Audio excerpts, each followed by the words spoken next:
뒤에서 따뜻한 목소리가 들려왔다. 그것은 사랑하는 어머니의 목소리였고 돌아보니 거기에 있었습니다. 저는 올해 50세입니다.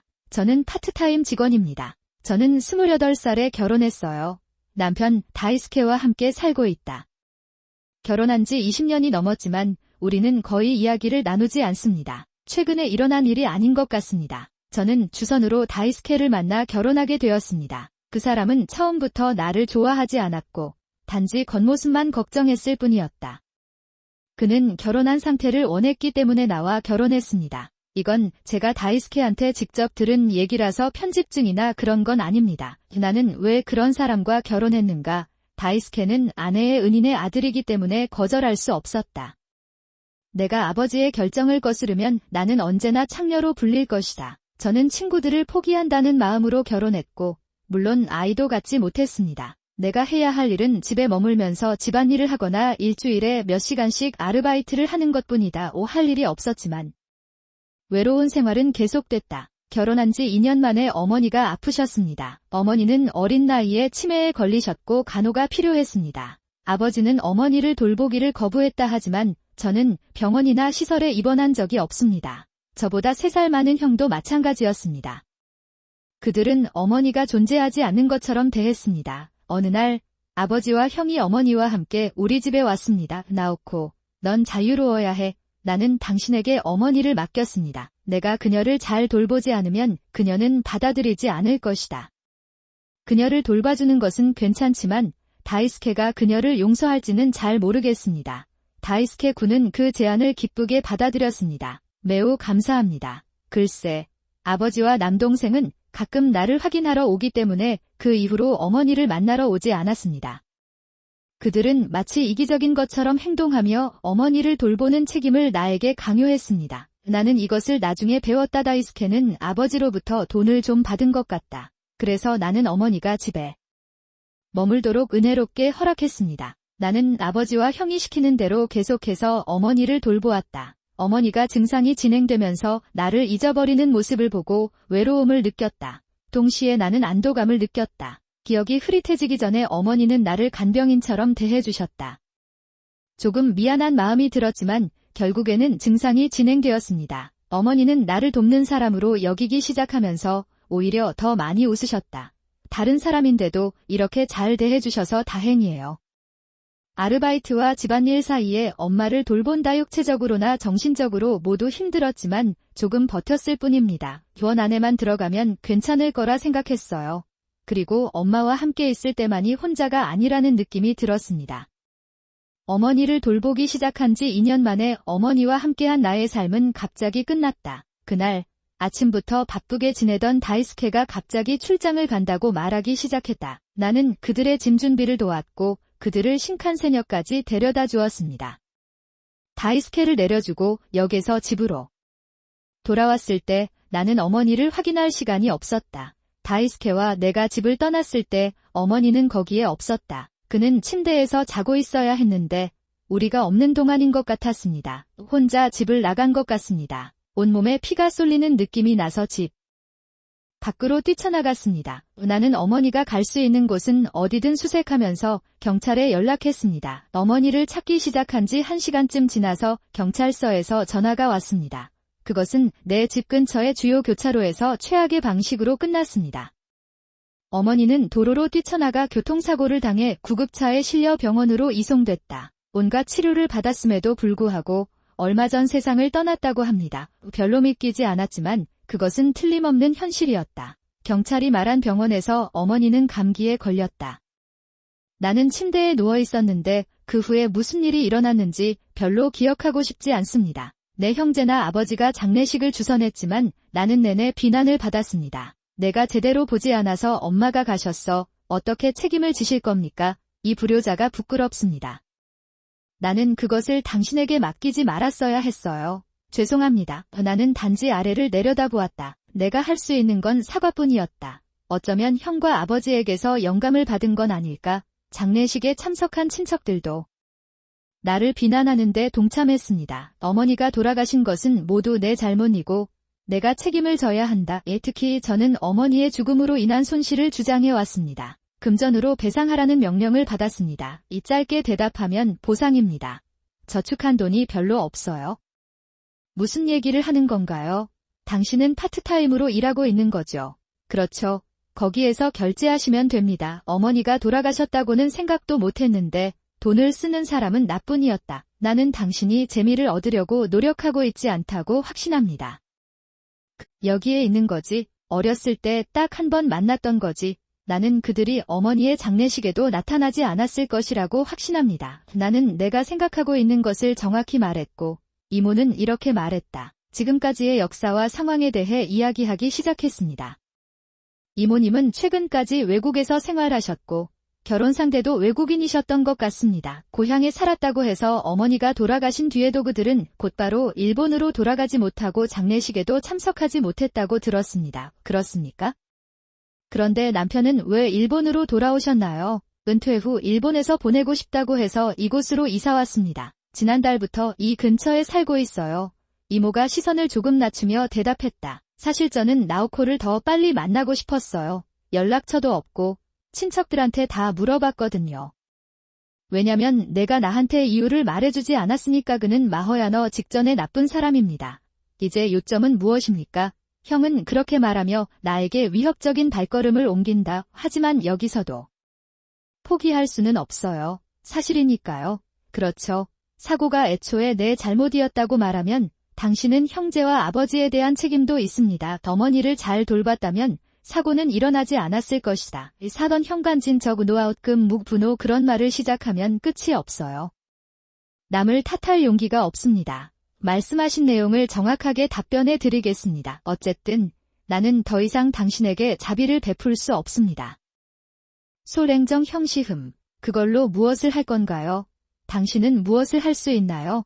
혼림죄 달관견 절 나물론 나는 그 비용을 지불하지 않을 것이다. 지금까지는 음식으로 활용될 줄 알았습니다. 사이가 좋아졌어. 사언여금도 김무신용 친척 진척 곤 로지금은 그런 말 하지 마세요. 목소리를 최대한 낮춰보겠습니다. 사곤 반 사금 단 좌대게 향카워. 이것은 무엇입니까? 다이스케는 눈을 깜박이며 낮은 목소리로 중얼거렸다. 나를 존중하지 않는 남편은 필요하지 않습니다. 제발 이혼해주세요. 나는 이혼 서류로 다이스케를 때렸고 물론 볼펜과 인감도 잊지 않았다. 당신이 나를 좋아하지 않으니까 문제없지요. 노가 센 견쿠. 마침내 모두가 내가 진지하다는 것을 깨달은 것 같습니다. 그 지역은 조용하고 딱 좋았습니다. 나는 다시 한번 당신과의 관계를 끊겠다고 모두에게 발표했습니다. 금후일절관 기상사관 쿠로. 어떻게 될지는 모르겠지만 반쯤 긴장했지만 나에게 반항한 적이 없는 사람으로서는 효과가 있었던 것 같다. 친척 묵수종 진 애터터 형부회관 것으로 어러견 유로 사청성 기분 대호 키 리혼계 내임전 기파인 하자가 없는지 확인한 뒤 챙겨온 코트와 가방을 집어들었습니다. 그는 활짝 웃는 얼굴로 이렇게 말했다. 이제 드디어 행복해질 수 있게 됐어요. 그 후 곧바로 관공서에 이혼 소송을 제기했습니다. 합격하고 집에 가는 길에 너무 감동받아서 건너뛰었습니다. 주변 사람들의 시선이 느껴졌지만 그 당시에는 전혀 개의치 않았습니다. 이것이 나의 행복을 향한 길이었습니다. 그러다가 이모한테 전화했어요. 이모가 당분간 금전적인 지원을 해줄게. 나는 그녀를 탐닉하기로 결정했습니다. 물론 처음에는 주저했지만 최종적 조결 부품 회사에서 순 회사원 켈리아 첸지하는 거순 돈이 충분해지면 꼭 갚겠습니다. 그래서 저는 수십 년 만에 처음으로 혼자 생활하기 시작했습니다. 캐러 취미 견 유러디다이키터. 저는 아파트 발코니에서 토마토를 재배하고 있습니다. 코 산악 라면의 무선대화 가정공연에 참여하던 주부와 친구가 되었습니다. 이제 우리는 집을 왔다 갔다 할 정도로 친해졌습니다. 이제부터 나는 우정을 소중히 여기고 싶다. 라면에 언 잡은 집안일이 기약 대조소원 문쾌적. 나는 내가 좋아하지도 않는 남자에게 헌신하는 것이 얼마나 스트레스를 받는지 깨달았습니다.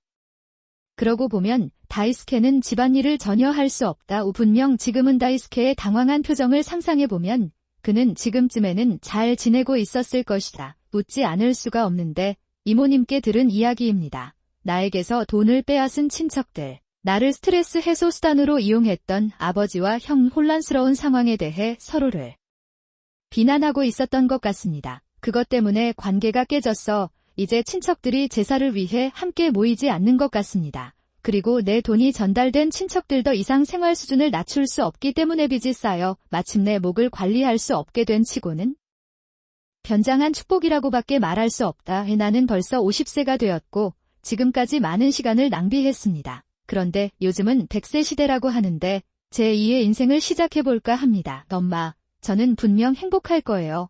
하늘에 계신 어머니를 생각하며 다짐했습니다. 내 아버지는 돌아가셨어. 이 집은 내 아내 나만의 것이니 어서 떠나세요. 엄마는 어린아이도 이해할 수 있는 어조로 그렇게 말했다. 아버지의 장례식이 막 끝났습니다. 캄캄한 하늘처럼 가라앉은 마음이 불안해져서 분노하며 내던졌습니다. 그것은 당신 것입니다. 이곳은 부모님 집이에요. 당신은 떠나는 사람입니다. 그녀는 젊은 남자들과 많은 관계를 가졌고 아버지를 여러 번 배신했습니다. 당신은 자신을 내 아내라고 부를 권리가 없습니다. 내가 엄마를 노려보자. 엄마는 엉덩이에 손을 얹고 코웃음을 쳤다. 글쎄, 그건 부끄러운 일이었어. 불행하게도 나는 이 집과 1억엔의 유산을 상속받게 된다. 난 친절하니까 5천엔 정도만 줘도 상관없어요. 엄마는 그런 말을 해서 웃었고 나도 웃지 않을 수 없었다. 그것이 그녀를 괴롭히는 듯 보였고 그녀는 그것을 보지도 못한 채 얼굴을 구겼다. 그는 분명히 불쾌한 표정을 지었다. 이 무슨 일이야? 아니요. 당신은 아무것도 모릅니다. 어쩌면 당신의 머리는 꽃밭일지도 모릅니다. 나는 새빨개진 엄마의 얼굴 앞으로 어떤 문서를 내밀었다. 이것을 읽을 수 있습니다. 그러자마자 엄마 얼굴이 창백해지고 거짓말하는 거겠죠. 제 이름은 나오코입니다. 저는 올해 29세가 됩니다. 파트타임 주부입니다. 아버지는 변호사입니다. 그는 동료들 사이에서 상당히 잘 알려진 것 같으며 자신의 법률 회사를 시작했습니다. 그는 여러 부하들과 함께 열심히 일하고 있습니다. 어렸을 때 어머니가 돌아가셔서 기억이 잘 나지 않습니다. 아버지는 바쁜 직장인이셨습니다. 마치 할머니 손에서 자란 것 같아요. 그러나 나는 그런 삶에 대해 한 번도 불만을 느껴본 적이 없습니다. 우리 할머니는 아버지, 어머니가 없을 때에도 늘 친절하셨다. 왜냐하면 다른 인간관계에서도 축복을 받았기 때문입니다. 많은 분들의 응원으로 저는 무사히 성장하여 고등학교를 무사히 졸업했습니다. 그런데 대학에 입학하고 캠퍼스 생활을 즐기기 시작하면서 나의 행복하고 풍요로운 삶은 어두운 방향으로 전환되기 시작했습니다. 아버지와 자녀 한 명으로 이루어진 가족의 새로운 어머니가 나타났다. 이 사람이 오늘부터 나고야의 엄마가 됩니다. 그녀에게 친절하게 대해주세요. 어느 날 갑자기 브랜드 이름으로 차려입은 화려한 외모의 한 여성을 소개받았습니다. 나는 만나서 반가워요. 나코짱. 엄마라고 불러도 돼요. 같이 쇼핑하러 가자. 첫인상은 밝고 아름다운 사람이라는 거였어요. 어쩌면 우리가 동네에 사는 언니들이었다면 친구가 될 수도 있었을 텐데요. 엄마로서 함께 사는 것은 다른 이야기입니다. 결론적으로 저와 어머니는 성격이 같지 않았습니다. 나는 실내 사람에 가깝습니다. 쉬는 날에는 집에서 쉬면서 커피를 마시는 걸 좋아하는 타입이에요. 반면에 저희 어머니는 가만히 앉아있지 못하는 성격인 것 같아서 항상 쇼핑도 하고 술도 마시러 다니십니다. 나는 교회 모임에 가곤 했습니다. 그래서 우리는 서로를 미워하지 않았지만 어떻게든 서로를 피하며 살았다. 그것은 하지만 그게 문제가 아니야. 이것을 나중에 일어날 일과 비교해보세요. 어머니가 치매로 돌아가셨어요. 보지 않는 사이에 사고를 당했습니다. 내가 제대로 보지 않아서 엄마가 가셨다. 어떻게 책임을 지실 겁니까? 이런 부모 교복을 입다니 부끄럽습니다. 나는 그것을 당신에게 맡기지 말았어야 했어요. 죄송합니다. 18년 동안 가족들에게 비난을 받았고 나를 지켜줄 사람은 아무도 없었습니다. 하루하루가 괴롭고 괴로워 더 이상은 견딜 수 없어 나는 어머니의 묘 앞에서 눈물을 흘리지 않을 수 없었다. 미안해요. 엄마, 미안해요. 엄마 내 잘못이 아니지. 그러니까 그 아이의 내일을 위해서요. 여기 오면 만날 수 있을지도 모른다고 생각했어요. 만나서 반가워요. 그러자 이모가 내 손을 잡고 뭔가를 잡게 했습니다. 음성 녹음기였습니다. 오늘은 나오코에게 주고 싶었어요. 사실 그 아이는 치매에 걸려서 바로 저를 찾아왔습니다. 당시 저는 이 녹음기를 맡게 되었습니다. 녹음된 내용을 묻지는 않았지만 중요한 내용인 것은 확실합니다. 한번 들어보세요. 나는 손에 들린 녹음기를 바라보았다. 오랜만에 어머니 목소리를 들으니 기쁘네요. 그런데 정확히 무슨 소리가 녹음되고 있는 걸까요? 녹음기를 틀까 말까 고민하다가 조금 무서웠어요. 이모님이 부드럽게 내 주위에 손을 감싸주셨습니다. 당신의 망설임은 이해합니다. 하지만 여기에 기록된 말씀은 지금 여러분에게 꼭 필요한 말씀이라고 확신합니다. 나는 그 말에 밀려났다. 결국 플레이 버튼을 누르기로 결정했습니다. 나오코의 엄마예요. 미안해요. 나오코에게 폐를 끼쳤나봐요. 하지만 앞으로 무슨 일이 일어나든 그것은 나오코의 잘못이 아니다. 나에 대해 생각할 필요는 없습니다. 나오코는 기뻐할 것입니다. 그게 내 유일한 소원이에요. 나도 모르게 또 울컥했다. 그리고 이모도 울고 있어요. 나오코는 지금 행복해요. 이모가 손수건으로 눈을 닦으며 묻는다. 물론 행복하진 않았고 항상 괴로웠어요. 그런데 엄마가 돌아가셨는데도 내가 정말 행복할 수 있을까? 물론 나만 행복할 수는 없다. 그녀도 그렇게 말했습니다. 나오코짱, 행복해야 해. 이모가 내 어깨를 흔들며 말했다. 나는 항상 누군가가 그런 말을 해주기를 바랐다. 행복해도 괜찮다는 걸 확인받고 싶었어요. 나는 변화하고 싶다. 제대로 행복해지고 싶다. 그로부터 몇 주가 지나고 새해가 시작됐다. 연례 가족 모임이 열렸습니다. 지역입니다. 군중 속에서 그들을 따라가는 것은 쉬웠다. 마마 마하하와 청년은 가끔 서로 가까이 다가가 뭔가 이야기를 나누는 듯하다. 그들은 마치 다정한 커플처럼 보입니다. 그 후로 아마 3분 정도 걸은 것 같아요. 엄마 하하하하 청년이 주위를 둘러보더니 그러더니 그는 숙박시설인 건물 안으로 들어갔다. 나는 충격의 메스꺼움을 느끼며 서둘러 그 자리를 떠났다. 마마하하는 화려하고 사교적인 타입이라는 생각이 들었어요. 나는 그가 나를 속이고 있다고 생각한 적이 없습니다. 이것은 아버지에 대한 배신이자 나에 대한 배신이다. 나는 이런 비윤리적인 행위에 화가 났다. 나는 즉시 마마하하에게 질문하기로 결정했습니다. 엄마하하가 바람 피우는 걸 목격한 다음 날 평소처럼 아침에 집에 온 사람을 멈춰라. 아, 나오코-찬, 무슨 일이야? 그 사람은 보통 나를 쳐다보지도 않아요. 엄마는 밤새 술을 마셨나요? 조금 취한 상태에서 비꼬듯 그렇게 말했어요. 봤죠? 당신은 젊은 남자와 팔짱을 끼고 호텔로 들어갑니다. 그 변명할 수 있다면 시도해. 보세요. 제가 직접적으로 말씀드리죠. 엄마는 잠시 입이 열리더니 얼어붙었다가 이내 쓴웃음을 지었다. 뭐, 그게 정말 나였나요? 전화에서 들려온 것은 모르는 남자의 목소리였다. 이 남성은 아버지의 부하라고 주장하며 아버지가 일을 하던 중 갑자기 쓰러져 병원으로 이송됐다고 말했다. 나는 직장에서 쉬는 시간에 그 소녀에게 상황을 설명했습니다. 나는 곧바로 택시를 타고 아버지가 입원해 있는 병원으로 갔다. 병원에 도착하니 숫자를 쓴 남자가 입구에 서 있었다. 분명히 그는 나에게 인사하러 온 것 같습니다. 병실에 들어가니 아버지는 창백한 얼굴로 침대에 누워 계셨다. 아빠는 몸에 여러 개의 튜브가 통과되어 전혀 움직이지 않습니다. 아무 생각 없이 아버지 부하가 침대 옆에 앉아 나에게 의자를 내밀며 말했다. 동시에 그는 나에게 자네와는 연락이 안 된다고 말하며 연락을 했다고 한다. 어머니에게도 연락을 하려고 했으나 아무리 전화를 걸어도 연락이 되지 않는 것 같았다. 이런 비극적인 상황이 일어나기에는 너무 늦었습니다. 아버지의 부하들이 다시 연락을 드릴 것입니다. 그렇게 말했지만 더 이상 도움을 드릴 수 없습니다. 나는 주저했지만 스마트폰으로 엄마에게 연락하기로 했다. 전화를 해보았으나 받지 않았습니다. 10분 뒤에 다시 전화를 걸어봤습니다. 30분쯤 지나도 마찬가지였다. 드디어 엄마한테 전화가 왔습니다. 시간이 좀 걸렸어요. 휴대폰을 이렇게 버려서 곤란해요. 우리도 편한 게 있어서 드디어 연결됐어요. 사실 아버지께서 쓰러지셔서 현재 병원에 입원해 계십니다. 역 바로 앞에 있는 큰 병원이에요. 언제쯤 여기에 올 수 있을 것 같나요? 나는 짜증을 억제하면서 이렇게 말한다. 덤마는 신음하며 역겨운 목소리로 말했다. 글쎄요. 저도 바쁜 일이 많아서 못할 것 같아요. 그래서 그에 관한 모든 것을 나오코 짱에게 맡기겠습니다. 혹시 무슨 일 있으면 다시 연락 주시고 그럼 안녕히 가세요. 내가 대답할 시간도 채 되기 전에 엄마는 전화를 끊으셨습니다. 다시 전화를 걸어봤지만 더 이상 연결이 되지 않았습니다. 어쩌면 전원이 꺼졌을 수도 있습니다. 남편을 속이는 여자라도 남편이 쓰러지면 병원에 갈 가능성이 크다. 그렇게 생각했는데 순진했어요.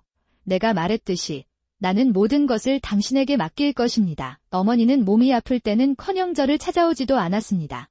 이 기간 동안 나는 입원 절차, 개인 관리, 행정 업무를 처리하기 위해 유급 휴가를 사용하고 있었습니다. 아버지가 오랫동안 별거 중이셨음에도 불구하고 나는 모든 일을 했습니다. 이 상황이 정말 걱정됩니다. 지금은 최선을 다합시다. 하루빨리 일어나길 기도하면서 병원에 갔습니다. 그런 일은 일어나지 않았어. 결국 아버지는 깨어나지도 못한 채 돌아가셨습니다. 그 후로는 너무 당황해서 기억도 나지 않고 슬퍼할 시간도 없었어요. 나는 아버지가 창업한 로펌을 파트너에게 맡길 예정이다. 저는 제가 관계를 맺고 있던 변호사들과 그들의 관련 당사자들에게 연락해야 했습니다. 타시장 예식장 마련을 비롯해 할 일이 많았다. 아버지 사무실 분들이 제가 관련 부서에 연락할 수 있도록 도와주셔서 기뻤습니다. 약속대로 어머니는 아무 일도 하지 않으시고 장례식 날에만 나타나셨습니다. 어머니는 아버지의 카오케 앞에서 울고 계십니다. 아버지와 내가 어려울 때 아버지는 우리를 돕기 위해 아무것도 하지 않으셨습니다. 모두의 시선이 집중되는 곳에서 히로인으로 분장하는 방법입니다. 그걸 벗어나려면 어디까지 사람들을 놀려야 하나 생각하자 몸이 움직이기 시작했다. 그는 어머니의 팔을 강제로 잡고 행사장 밖으로 끌고 나갔습니다. 당신은 정말 바보입니다. 다시는 나에게 모습을 보여주지 마십시오. 내가 화가 나서 이 말을 했을 때 어머니는 즉시 울음을 그치셨다.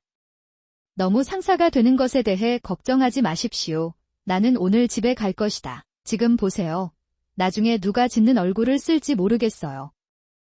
의미심장한 말을 한 뒤 어머니는 쿵쿵거리는 발걸음으로 떠나셨습니다. 2주 후에 장례식이 끝났습니다. 정말 정면에서 본 건 아니죠. 어쩌면 나와 같았을 수도 있습니다. 내 생각엔 마머허가 앤에게 증거를 제시하라고 말하고 있는 것 같아요. 증거가 없기 때문에 사람들이 그렇게 말하는 것을 원하지 않습니다. 직접 눈으로 봤음에도 이렇게 쉽게 피했다. 나오코짱은 너무 귀여워서 납치당하지 않을 것 같아요. 아무래도 그 사람이 내 사촌의 딸이기 때문인 것 같아요. 나를 집에서 쫓아내려는 것 같군요. 안타깝네요. 돌아오세요. 엄마는 승리의 목소리로 화를 내며 말했습니다. 그는 턱을 들고 나를 내려다보았지만 나는 너무 답답했다. 나는 마마하의 변덕스러운 행동을 증명하기로 결심하고 갱신 사무실에 얼마 안 되는 월급을 지급했다. 놀랍게도 일주일간의 조사 결과는 물론 완전히 흑색이었다. 알고 보니 엄마는 새 남자와 동시에 바람을 피우고 있었습니다. 모두 젊은 분들이라 더욱 놀랐습니다. 하지만 이것으로 나는 엄마를 쉬게 할 수 있었고 이것으로 나는 아버지께로 향했다. 아버지는 제가 어렸을 때부터 항상 바빴습니다. 아버지가 일하지 않는 걸 본 적이 없어요. 아빠 그 사람은 아버지가 나에게 작별 인사를 하자마자 바로 그 자료의 줄을 되돌려 놓았습니다. 지금은 손을 뗄 수가 없으니 나중에 다시 오세요. 그리고 그 사람이 아니고 내 엄마야 상관없어. 그 사람이 바람을 피우고 있어. 내가 말하려는 순간 아버지의 스마트폰이 울렸다. 그러자 아버지는 늘 그렇듯 나에게 거절하지 않고 전화를 받으셨다. 그 사람은 일하느라 바빠서 나를 무시해요. 20대 이상의 어른이 할 말은 아닐지 몰라도 재미는 없습니다. 나는 무엇 때문에 그렇게 흥분했는가? 그리고 나는 무엇을 기대했는가? 모든 것이 너무 어리석어져서 나는 어머니, 아버지와 물리적으로 거리를 두려고 노력했습니다. 나는 혼자 살기로 결심했다. 처음으로 혼자 생활하다 보니 당황스러울 때도 많았습니다. 다만 나에게는 무관심한 아버지도 잔인한 어머니도 없다는 것뿐이다. 몇 년이 지나서 나는 편안한 삶을 살 수 있게 되었습니다. 직장 선배와 연애를 시작해 결혼까지 하게 됐다. 남편과 상의한 끝에 우리는 결혼식을 올리지 않기로 결정했습니다. 결혼식을 하면 아버지, 어머니를 직접 만나야 합니다. 도저히 받아들일 수가 없어서 대신 웨딩드레스를 입은 자신의 사진을 찍어 아버지에게만 보냈다. 그 후 남편과 나의 삶은 시작되었습니다. 돈이 좀 더 생기면 집을 짓고 싶을 수도 있고 곧 아이를 갖고 싶을 수도 있습니다. 남편과 함께 앞으로의 인생 계획을 고민할 때가 가장 행복했어요. 내가 혼자 살기 시작한 이후 몇 년 동안 아버지는 나에게 거의 연락하지 않으셨다. 그래서 그날 내 스마트폰 LCD에 아버지 이름이 떴을 때 너무 놀랐다. 뭔가요? 안녕하세요. 지금 어떻게 생각하시나요? 사람을 많이 잃었을 무렵 나는 아버지의 유품 정리 작업을 본격적으로 진행하기 위해 몇 년 만에 처음으로 부모님 집을 방문했습니다. 저는 지금까지 아버지께서 업무에 사용하시던 자료를 로펌에 맡겼습니다. 있었습니다만 옷이나 책 등의 재료는 그대로 놔두어도 그대로 남아있었다. 엄마가 정리할 것 같지 않아서 계속 진행할 수밖에 없을 것 같아요. 소지품 정리와 청소를 시작한 지 1시간이 지났다. 어디론가 가본 것 같던 엄마가 집에 돌아왔다. 어머니는 거실로 힘차게 묻습니다. 나오코짱은 이런 곳에서 뭘 하고 있는 걸까? 이 집은 이미 내 집이니까. 그냥 들어올 수는 없어요. 어머니는 어린아이도 이해할 수 있는 어조로 그렇게 말씀하셨습니다. 아버지의 소지품을 정리하다가 말다툼을 벌인다. 이것은 당신 것입니다. 이곳은 부모님 집이에요. 허락도 없이 들어온 건 당신이군요. 그러자 어머니는 엉덩이에 손을 얹고 가슴을 잇는 힘껏 부풀렸습니다. 나는 이 집과 1억엔의 유산을 상속받겠습니다. 난 친절하니까 5천엔 정도만 줘도 상관없어요. 엄마의 큰 웃음소리가 나를 웃게 만든다. 어머니는 그게 걱정스러운 듯 눈을 가늘게 떴다. 당신은 분명히 불쾌한 표정을 지었습니다. 무슨 일이야? 무슨 얘기를 하는 건가요? 귀하에게는 재산을 상속받을 권리가 없습니다. 내가 그렇게 말하자 어머니는 시간이 멈춘 듯 움직임을 멈춘다. 그리고 마침내 무슨 말인지 이해한 것 같았습니다. 얼굴이 빨개지고 화가 났습니다. 저는 그 남자의 아내입니다. 나는 그녀가 집과 돈을 상속받을 것이라고 확신합니다. 그렇죠. 그녀는 내 사실혼 아내입니다. 사실혼 아내는 법적 상속자가 될 수 없습니다. 어쩌면 당신은 그것을 몰랐을 것입니다. 나는 일부러 눈을 크게 뜨고 놀란 표정을 지었다. 결국 불륜이 밝혀졌을 때 우리는 공식적으로 커플이 아니었습니다. 아무래도 탈출을 위해 혼인신고를 하지 않은 것 같습니다. 권한을 품고 나오셨습니다. 당신은 가장 중요한 순간에 너무 관대하죠. 그렇죠. 나를 쫓아내지 않아서 미안해요. 떠나는 사람이 바로 그 사람입니다. 돈이 없으면 내가 돈 좀 줄게. 그럼 5천엔이면 괜찮나요? 나는 오랫동안 품고 있던 답답함을 풀려고 노력하면서 말했다. 엄마의 얼굴은 부끄러워서인지 더욱 붉어진다. 하지만 사실혼 아내조차도 사실혼 아내라도 유언장이 있으면 상속을 받을 수 있겠죠. 그리고 내가 생명보험 수혜자라는 사실에 엄마는 고개를 젓고 맴돌았다. 어떻게든 유산을 손에 넣으려는 것 같지만 소용이 없습니다. 저는 생명보험 수혜자인데 유언장은 없었습니다. 그런데 갑자기 돌아가셨기 때문에 유족연금을 받기 어려울 것 같아요. 그 사람이 내 사실혼 아내라는 걸 증명해야 할 것 같군요. 당신이 바람을 피웠다는 증거가 있으니 아마도 인정하지 않을 것입니다. 저는 유족연금에 대해 잘 모릅니다. 속속 희망이 사라져가는 엄마를 움츠리게 만드는 데에는 효과가 있었던 것 같다. 엄마의 얼굴은 점점 더 어두워졌고 나는 마지막 말을 했습니다. 당신은 낯선 사람입니다. 짐을 싸지 않고 빨리 나가면 경찰에 신고할 거예요. 엄마는 답답해서 혀와 입술을 깨물고 집안을 뛰어다녔습니다. 그는 옷과 기타 물건들을 여행 가방에 담아 이륙했습니다. 나는 엄마가 집을 떠났을 때 무슨 일이 일어났는지에 대한 소문을 들었습니다. 엄마는 아빠의 수입에 의존했기 때문에 오랫동안 일을 하지 않았습니다. 그래서 이제는 정규직으로 취업도 못해요. 그는 하루 일을 하면서 입과 입으로 생활하는 것 같았습니다.